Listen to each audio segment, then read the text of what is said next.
السلام عليكم ورحمة الله وبركاته. بسم الله الرحمن الرحيم. الحمد لله رب العالمين، والصلاة والسلام على سيد المرسلين وعلى آله وصحبه أجمعين. رب اشرح لنا صدورنا ويسر لنا أمورنا واحلل عقدة من ألسنتنا يفقهوا أقوالنا، ثبت أقدامنا وانتمن تقصيرنا يا ربنا رب العالمين. لا حول ولا قوة إلا بالله العلي العظيم. لا حول ولا قوة إلا بالله. لا حول ولا قوة إلا بالله العلي العظيم. أما بعد. اللهم صل وسلم وبارك على سيدنا محمد وعلى آل سيدنا محمد. أستغفر الله الذي لا إله إلا هو الرحمن الرحيم، حي القيوم الذي لا يموت وأتوب إليه. اللهم اغفر لنا.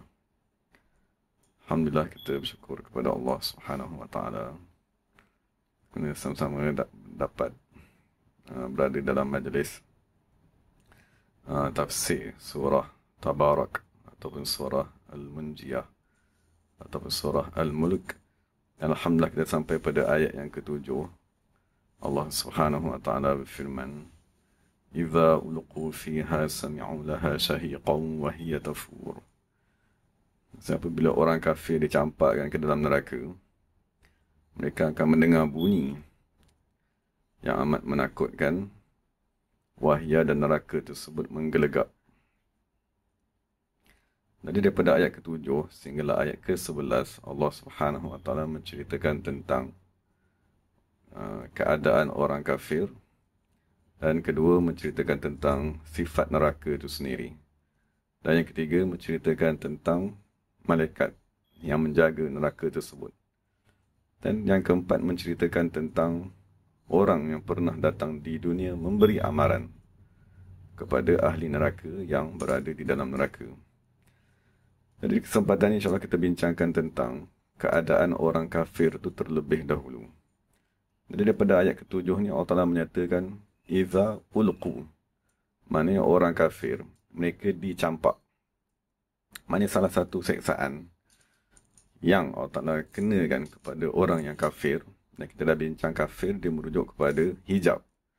Maksudnya mengingkari Allah Subhanahu wa taala, sama ada hijab tersebut zahir dengan lidahnya mengingkari kewujudan Allah, dan hijab tersebut dia dalam hati seperti tidak mengenal Allah Subhanahu wa taala. Jadi kedua-dua tu dihukumkan orang yang masih mengkufuri Allah Ta'ala. Jadi mereka yang kafir dalam keadaan tersebut ulqu, dicampak, fiha, ke dalam neraka. Jadi insyaAllah kita bincangkan tentang lafaz ulqu yang bermakna dicampakkan.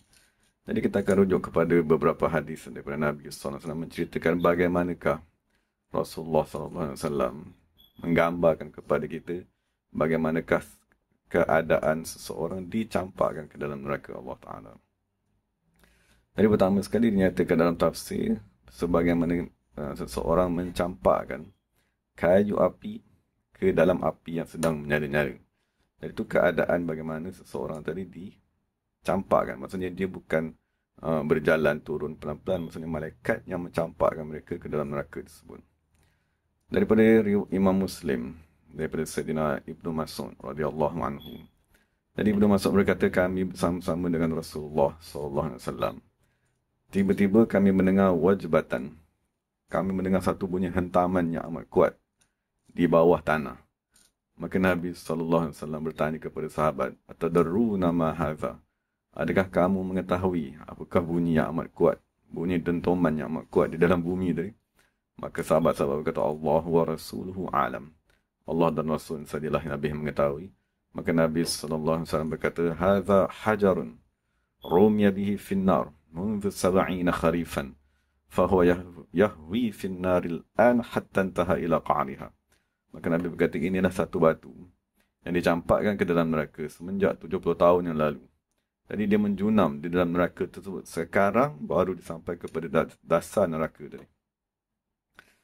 Dan dalam hadis lain Rasulullah SAW bersabda, jikalau ada satu batu yang Nabi kata beratnya 10 uqiyah.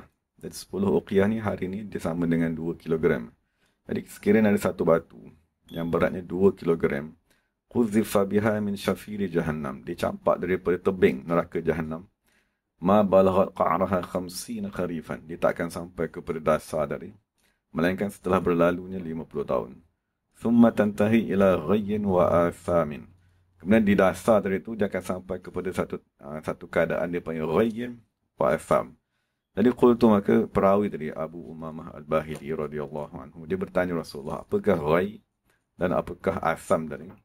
Maka Nabi SAW berkata, ghay dengan atham tadi ialah bi'rani fi asfali jahannam. Dua perigi yang berada di dasar neraka jahannam yang mengalir padanya nanah ahli neraka. Dan itulah kedua-dua tempat yang dinyatakan oleh Allah dalam kitabnya. Pertama dalam surah Maryam, Adha'us salata wa taba'us syahawat fasawfa yalqawna ghayya. Manusia yang tidak menyempurnakan solat, meninggalkan solat dan mengikut syahwat, maka mereka akan bertemu dengan ghay. Dan Allah Ta'ala juga menyatakan dalam surah Al-Furqan, wala yaznun wa man yaf'al dzalika yalqa athama.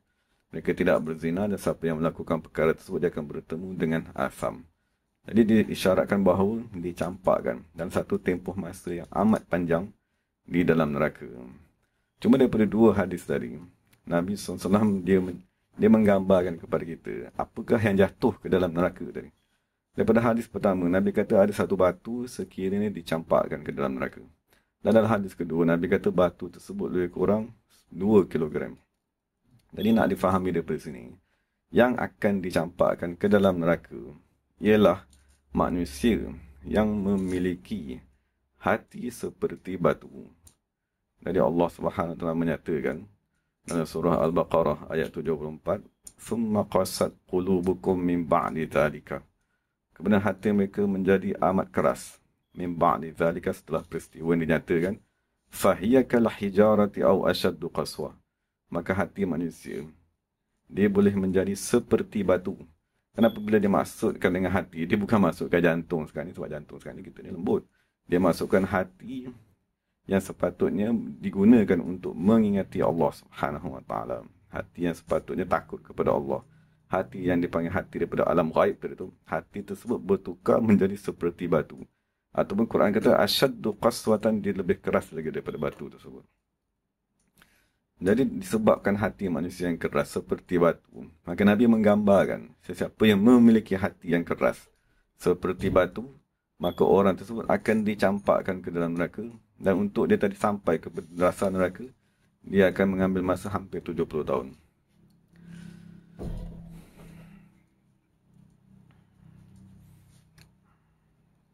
Dan daripada Sayyidina Abu Umamah Al-Bahili, dia berkata, antara tepi neraka Jahannam sehingga dasar neraka Jahannam tersebut, perjalanan ini ialah selama 70 tahun. Mana-mana batu yang dicampak akan menjunam kan selama 70 tahun tadi. Dan dalam hadis ni Abu Umamah menyatakan bahawa besarnya batu tersebut ialah seperti asyri usyarawatin siman, sama seperti 10 ekor unta yang bunting. Jadi kalau seekor unta tadi beratnya lebih kurang 1000 kg. Jadi kalau 10 ekor, maknanya berat batu tadi 10,000 kg dicampakkan ke dalam neraka Jahannam dengan keadaan yang amat berat sekalipun. Sebab tu kalau benda tadi berat, dia akan sampai ke dasar lebih cepat. Tapi walaupun sesuatu yang dicampak tadi amat berat, hampir 10 tan, tetapi dia tetap mengambil masa sebanyak 70 tahun untuk sampai kepada dasar neraka Jahannam tersebut. Kemudian dinyatakan di bawah ni tadi, dia akan sampai kepada satu dasar yang dipanggil ghay dan asam. Dan Nabi SAW juga bersabda, wailun. Lafaz wail yang kita biasa jumpa dalam Quran iaitu wadin fi jahannam. Ialah satu lembah di dalam neraka Jahannam. Yahwi fihil kafir. Orang kafir akan menjunam di dalam wadi wail tersebut 40 kharifan, selama 40 tahun. Sebelum dia sampai kepada dasarnya. Dan ada satu lagi seksaan, maksudnya bagaimana manusia tercampak di dalam neraka tadi. Sebagaimana Allah nyatakan dalam surah Al-Muddassir, ada satu gunung di dalam api neraka yang digelar sebagai As-Sa'ud. Jadi As-Sa'ud tadi adalah satu gunung, bukit yang amat tinggi daripada api. Yang setiap ahli neraka tadi, orang kafir, dia akan naik bukit tersebut nak memanjat bukit tersebut selama 70 tahun. Kemudian dia akan jatuh daripada bukit tersebut 70 tahun. Lepas tu panjat lagi 70 tahun. Jatuh lagi 70 tahun. Begitulah selama-lamanya. Jadi daripada Nabi SAW, Nabi menyatakan, As-Sa'ud jabalun min nar. Sesungguhnya Sa'ud adalah satu bukit daripada api yus'adu fihi 70 kharifan. Untuk memanjatnya saja memerlukan 70 tahun dan dia akan jatuh daripada gunung tersebut. Begitu juga mengambil masa 70 tahun. Itu keadaan yang apabila Allah menyatakan ulqiya, maksud apabila dicampakkan. Maksud semata-mata jatuh, dicampakkan daripada tepi api neraka itu. Kerana itu sendiri adalah satu seksaan. Maksud kita belum bincang lagi bagaimana seksaan yang berada di dalam neraka itu sendiri. Dan apabila kita bincang dicampakkan tadi, dia melibatkan kepada berat. Maksudnya berat manusia yang dicampakkan tadi. Sekiranya ringan sesuatu yang dicampakkan, maka kesan hentaman di dasar tadi kurang. Tapi kita lihat bagaimana keadaan orang yang dicampakkan ke dalam neraka tadi. Maksudnya keadaan ahli neraka tadi, apakah saiznya. Dari daripada Sayyidina Abu Hurairah radhiyallahu anhu. Dia meriwayatkan daripada Rasulullah SAW. Ma baina mankibail kafir finnar. Jarak di antara dua bahu. Maksudnya bahu kanan dan bahu kiri. Ahli neraka tadi. Masirat salasati ayyamin. Jarak maksudnya besar ni badan orang yang nak dicampakkan ke dalam neraka ni. Antara dua bahu ni saja jarak perjalanan 3 hari. Lirrakibil musri'. Bagi orang yang berjalan dengan laju.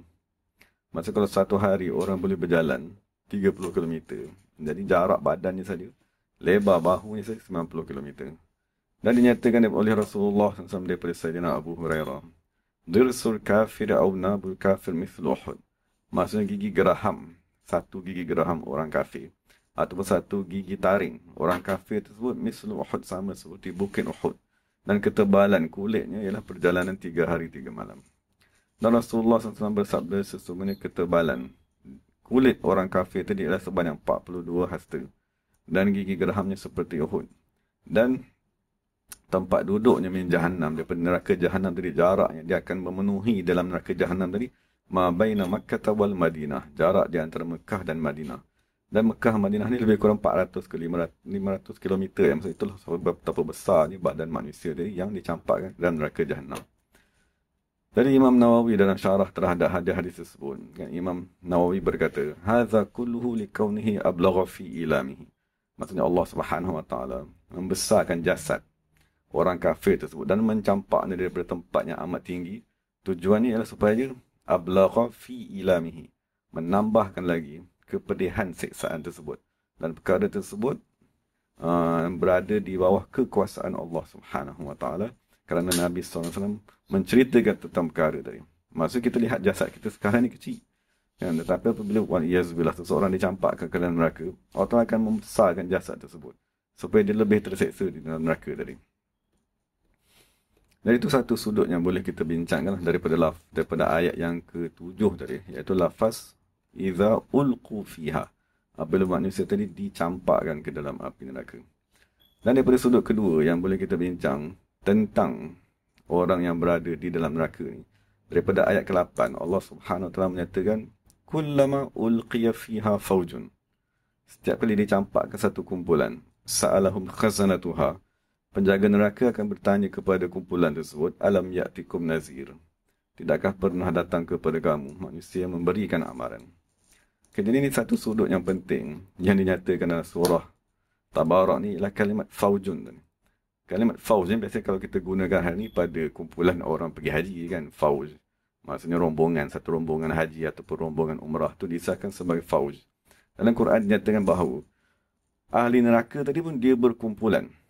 Mereka dimasukkan ke dalam neraka, jarang masuk neraka dia seorang tak ada. Dia datang dalam kumpulan juga. Bermaksud apabila berkumpulan, maksudnya dia ada ketua dan dia ada pengikutnya. Maka dipanggil sebagai masuk secara berjemaah. Jadi sekarang untuk kita mengkaji lafaz fauz ni, kita merujuk kepada beberapa hadis daripada Nabi SAW. Antaranya daripada Sayyidina Muawiyah bin Abi Sufyan. Nabi SAW bersabda, "Ala inna man qablakum min ahli kitab iftaraqu ala 72 millah." Sesungguhnya ahli kitab sebelum daripada zaman kamu, mereka berpecah kepada 72 kumpulan. Wa inna hazihi millata, sesungguhnya daripada kalangan umatku, sataftariqu ala 73, akan berpecah kepada 73. Sintani wa sab'una finnar, 72 di dalam neraka. Wa wahidatun fil jannah, satu akan berada di dalam syurga. Wahiyal jama'atu, mereka ialah al-jama'ah. Kemudian Nabi sambung lagi hadis itu. Nabi kata, wa innahu sayakhruju min ummati aqwamun, tujari bihim tilkal ahwa kama yatajara al-kalabu bi sahibihi la yabqa minhu 'araqun wala mifsalun illa dakhala. Nabi kata akan keluar juga dari kalangan umatku ni manusia-manusia yang dikuasai oleh hawa nafsu. Istilahnya sebagai al-ahwa. Sebagaimana penyakit kalab. Kalab ni lah penyakit anjing gila yang akan meresap ke dalam orang yang ditimpa penyakit tersebut sehingga tiada mana-mana urat dan tiada mana-mana sendi melainkan penyakit itu akan masuk ke dalam badan orang tadi.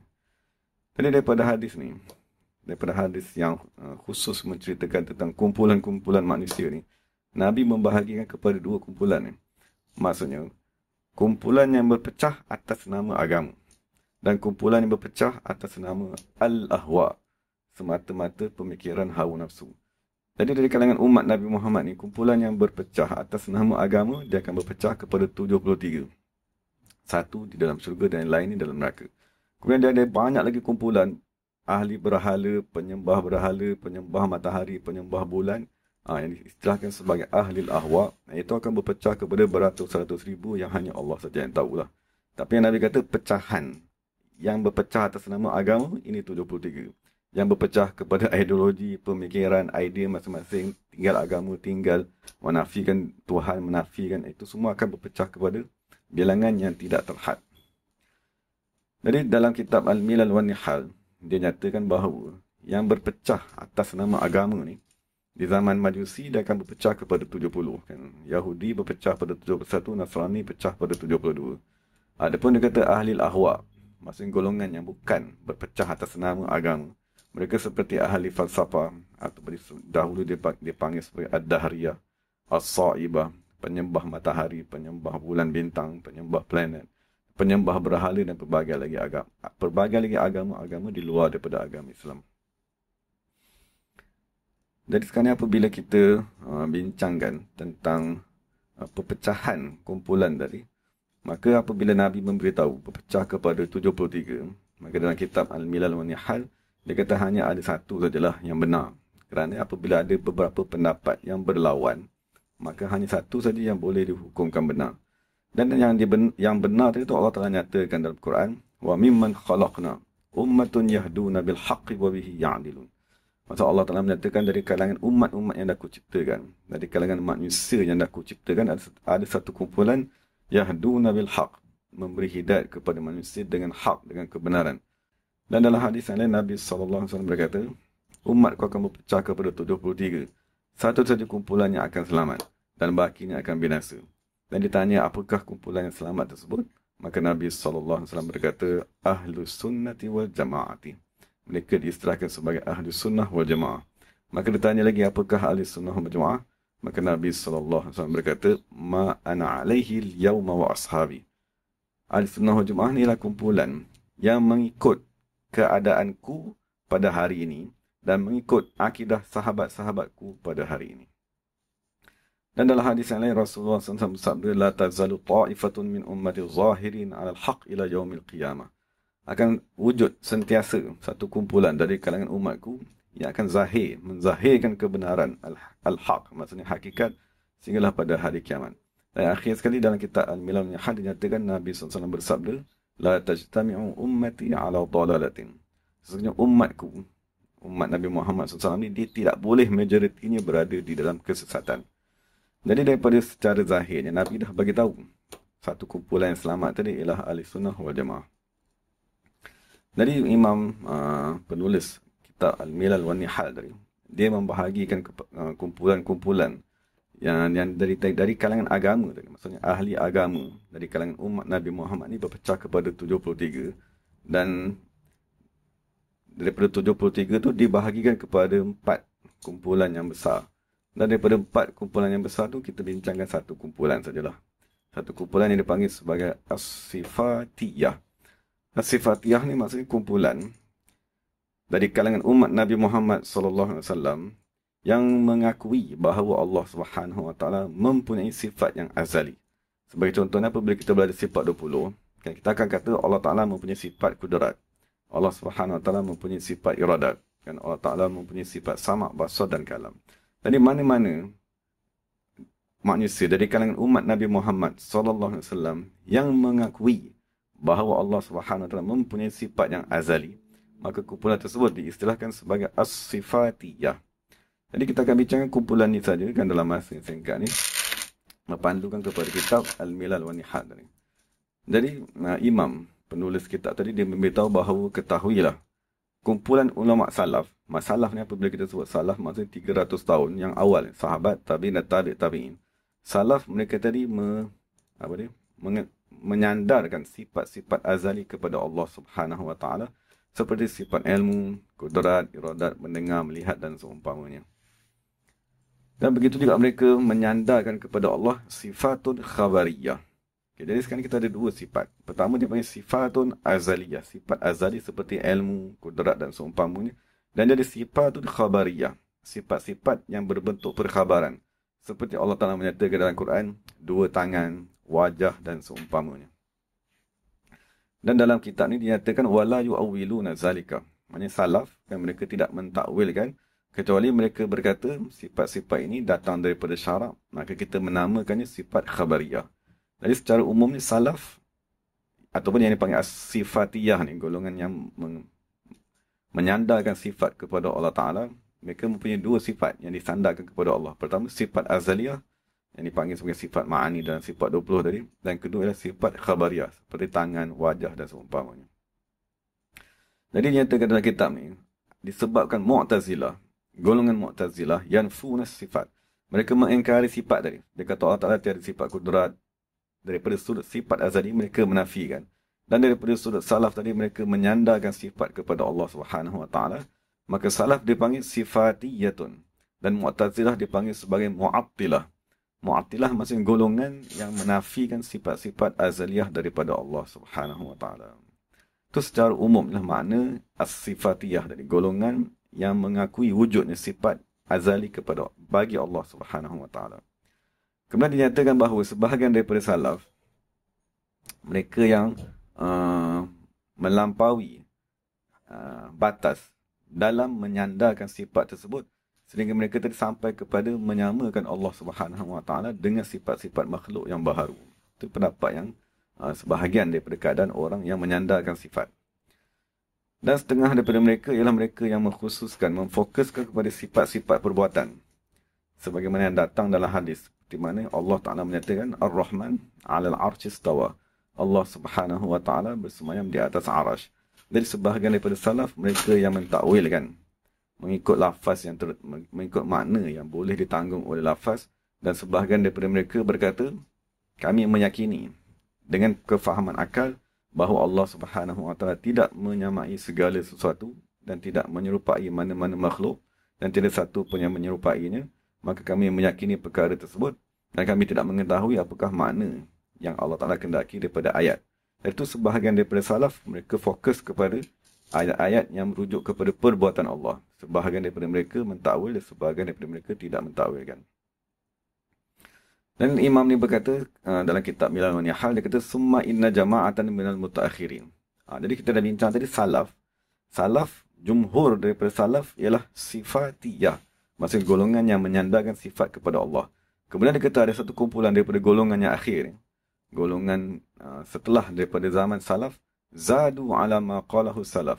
Mereka menambah pendapat-pendapat bid'ah yang baru atas apa yang telah dinyatakan oleh salaf. Mereka berkata, la budda min ijra'iha ala zahiriha. Dia kata semua ayat-ayat seperti tangan bagi Allah, wajah bagi Allah, dia kata hendaklah kita tadi memahaminya secara zahir. Secara zahir semata-mata tanpa perlu ditakwil, tanpa perlu difahami dengan akal. Maka mereka tadi terjatuh dalam satu masalah yang diistilahkan sebagai at-tashbih, menyamakan Allah dengan makhluk. Dan ketahuilah bahawa dalam kitab ini dikata wa zalika ala khilafi ma'taqadahu salaf. Sesiapa saja yang beriktikad Allah menyerupai makhluk, maka keadaan tersebut bercanggah dengan apa yang diiktikadkan oleh salaf yang dinyatakan dalam salaf, iaitu golongannya sahabat, tabi'in dan tabi'in. Jadi tashbih, menyamakan Allah dengan makhluk ini dinyatakan oleh penulis walaqad kana tashbihu sifan khalisan fil yahud. Menyamakan Allah Subhanahu wa taala dengan makhluk, maksud kita menyembah Allah dan kita beriktikad Allah tadi seperti makhluk, itu ialah sifat yang khusus yang menimpa kepada kaum Yahudi. Tapi dia kata bukan semua Yahudi beretikad sedemikian. Bal fil qurra'in. Bahkan dari kalangan pembaca-pembaca. Maksudnya golongan Yahudi ahli kitab dia. Orang-orang yang pandai membaca, yang mahir membaca kitab, yang membaca kitab Taurat. Kenapa bila mereka membaca Taurat, mereka mendapati banyak lafaz-lafaz tangan, mata, penglihatan, bergerak, duduk, berdiri. Jadi mereka tadi salah faham, lalu menganggap Allah Subhanahu Wa Taala seperti makhluk yang mereka lihat. Dan dinyatakan juga tentang kumpulan Syiah ni kita tak baca lah. Kemudian Imam penulis kitab Milal wa Nihal dia berkata, adapun golongan salaf yang tidak mentakwil dan tidak mentashbih, maksud mereka tidak mensyarahkan makna-makna sifat-sifat Allah Subhanahu Wa Taala, setengah daripada mereka ialah Imam Malik bin Anas. Imam Malik bin Anas pengasas kepada mazhab Maliki, dan setengah daripada mereka juga adalah Imam Ahmad bin Hanbal, Sufyan As-Sauri, Daud ibn Ali As-Safahani dan man tabi'ahum. Dan sehingga sampai kepada zaman Abdullah ibn Sa'id Al-Kilabi, Abil Abbas Qalanisi, Haris ibn Asad Muhasibi. Jadi dinyatakan dalam kitab ini mereka ialah golongan-golongan salaf. Tetapi mereka tadi menguasai ilmu kalam. Mereka menguasai ilmu falsafah Islam. Dan mereka tadi menyokong akidah-akidah salaf. Maksudnya akidah yang menyatakan Allah Ta'ala mempunyai sifat dengan hujah-hujah ilmu kalam dan dalil-dalil akal.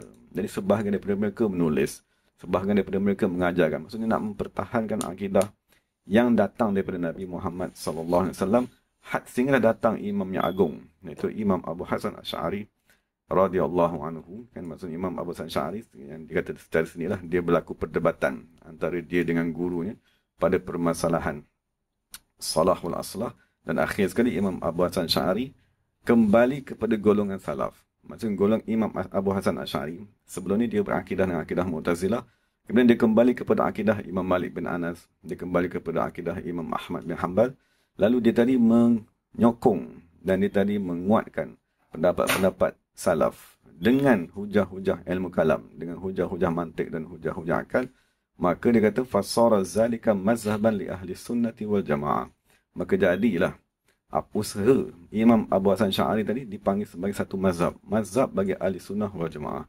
Wa intaqalat simatus sifatiyati ila al-asy'ariyati. Maka dengan sampai kepada zaman Imam Abu Hasan Asy'ari, asalnya golongan-golongan salaf tu dipanggil sebagai as-sifatiyah. Apabila sampai kepada Imam Abu Hasan Asy'ari, dia mempunyai beratus-ratus anak murid, dan sampai hari ini kita mengikut akidah Imam Abu Hasan Asy'ari. Jadi apabila sampai saja perkembangan akidah di zaman Imam Abu Hasan Asy'ari, maka sifatiyah tadi telah ditukar kepada golongan al-Asy'ariyah. Maksudnya Asy'ariyah mereka lah pendukung pendapat yang menyandarkan sifat kepada Allah Subhanahu Wa Taala sebagaimana akidah Nabi Muhammad sallallahu alaihi wasallam. Jadi apabila kita sebut hari ini siapakah ahli sunnah wal jamaah, asalnya ahli sunnah wal jamaah ialah Nabi Muhammad SAW dan sahabat. Kemudian berpindah, siapakah ahli sunnah wal jamaah? Mereka yang beriktikad Allah Ta'ala mempunyai sifat azali dan Allah Ta'ala mempunyai sifat khabariyah. Kemudian istilah tadi berpindah sampai kepada Imam Abu Hasan Asy'ari. Kita tanya, siapakah ahli sunnah wal jamaah? Maka ahli sunnah wal jamaah, setelah munculnya Imam Abu Hasan Asy'ari, ahli sunnah wal jamaah tadi ialah pengikut-pengikut Imam Abu Hasan Asy'ari dan Imam Abu Mansur Al-Maturidi sehinggalah hari ini, sehinggalah pada hari kiamat. Itulah kenyataan yang amat penting daripada kitab Al-Milal wa Nihal yang dinyatakan oleh Imam Muhammad Ibn Abdul Karim Ibn Abu Bakar Ahmad Asy-Syahrastani radhiyallahu anhu. Jadi daripada situ kita faham bahawa apabila Allah Ta'ala menyatakan dicampakkan di dalam neraka faujun, kumpulan-kumpulan manusia secara berjemaah. Maksudnya banyak kumpulan-kumpulan yang wujud di dunia ni yang Nabi SAW memberitahu mereka duduk di dalam neraka. Cuma yang kita nak daripada sisi Allah Subhanahu Wa Taala ialah kumpulan yang membawa akidah Nabi Muhammad. Jadi daripada kitab dinyatakan bahawa kumpulan yang kekal di atas akidah Nabi Muhammad ialah golongan diistilahkan sebagai Asy'ariyah dan Maturidiyah. Dan asas kepada akidah mereka ialah as-sifat. Maksudnya menyandarkan sifat kepada Allah Subhanahu Wa Taala dan tidak menolaknya. Jadi itu dua kalimat yang dapat kita bincangkan lah. Pertama ni kalimat ulqiyah, maksudnya bagaimanakah orang kafir tadi dicampakkan ke dalam api neraka, dibesarkan jasadnya kan, dicampak dalam satu tempoh masa yang jauh kan, untuk meningkatkan lagi keseksaannya. Dan kedua ialah kumpulan tadi, maksudnya lafaz faujun yang merujuk kepada masuk manusia ke dalam neraka tadi disebabkan oleh pemimpin-pemimpin, ketua-ketua kumpulan yang memesongkan akidah anak muridnya. Dan nyatakan dalam tafsir tadi, nyatakan bahawa sebab munculnya kumpulan-kumpulan ni ialah Dajjal.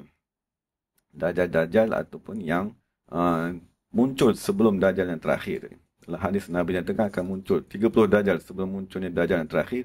Dan setiap Dajjal ni mereka akan mengasaskan kumpulan-kumpulan yang baru untuk membawa manusia masuk ke dalam neraka Jahannam.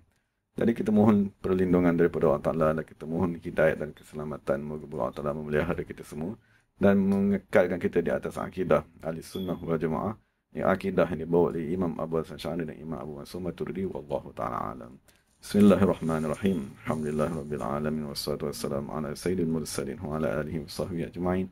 Rabbana atina fid dunya hasanah wa fil akhirati hasanah wa qina adzabannar. Subhana rabbika rabbil izzati amma yasifun wa salamun alal mursalin walhamdulillahirabbil alamin. Taqabbalallahu minna minkum. Terima kasih kepada sahabat-sahabat semua. Assalamualaikum warahmatullahi wabarakatuh.